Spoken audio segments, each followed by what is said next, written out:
Els alumnes i l'equip de l'Escola de Teatre Escènic Vic es preparen per al curs vinent durant l'estiu.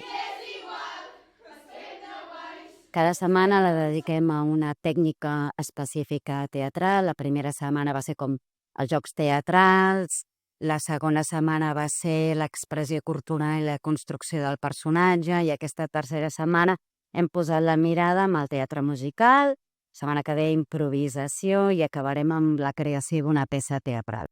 A banda del casal de teatre, durant el curs escolar s'ofereixen classes setmanals amb alumnes, que van des de l'infantesa fins a l'edat adulta, i que acaben al juny amb un projecte final. Jo fa ja 3 anys que vinc a aquest casal i jo m'apunto a aquest casal perquè com que també faig el curs, durant el curs, doncs trobo que també puc aprendre molt durant el casal. Penso que és una cosa nova que cal descobrir.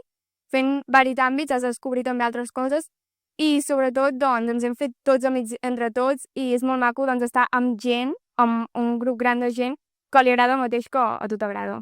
En definitiva, el teatre és una eina més per connectar amb un mateix, amb els altres i amb l'art de manera directa. La Marian ens recorda que mai és tard per conèixer coses noves, improvisar i ens motiva a fer-ho.